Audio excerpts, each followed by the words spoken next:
Prodi Biologi. Saya akan menjelaskan tentang pengertian gerhana matahari. Nah, gerhana matahari merupakan sebuah fenomena ketika posisi bulan terletak antara bumi dan matahari sehingga menghalangi cahaya matahari menuju bumi. Namun, tidak semua daerah di permukaan bumi akan tertutup oleh bayang-bayang matahari. Nah, melainkan hanya sedikit bagian saja. Jika bulan menutupi sebagian cahaya matahari, maka disebut sebagai gerhana matahari sebagian. Nah, sekarang kita masuk pada jenis-jenis gerhana matahari.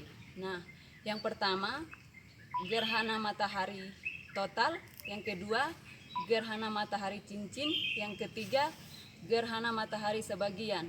Nah, gerhana matahari total merupakan terjadi besarnya di diameter bayang-bayang piring bulan sama dengan atau tampak lebih besar dari bayangan piring matahari. Nah, yang kedua, gerhana matahari cincin terjadi saat piring bulan hanya menutupi bagian tengah piring matahari atau piring matahari tertutup.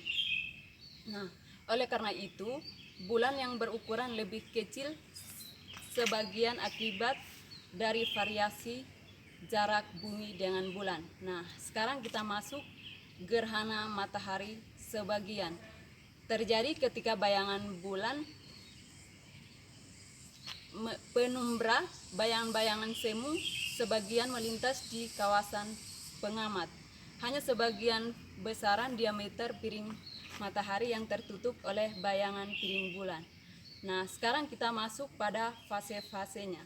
Fase-fase ada 3. Yang pertama, fase ketika piring bulan mulai masuk ke dalam piring matahari secara perlahan dan mulai menutupi piring matahari. Yang kedua, fase ketika gerhana matahari memasuki fase total atau puncak. Fase ini semua orang bisa melihat fenomena langka ini dengan mata telanjang. Nah, yang ketiga, masuk fase ketiga. Pada pergeseran bayangan bulan ini hampir sama dengan fase awal, yaitu tidak dianjurkan untuk melihat cahaya matahari sebab dapat berbahaya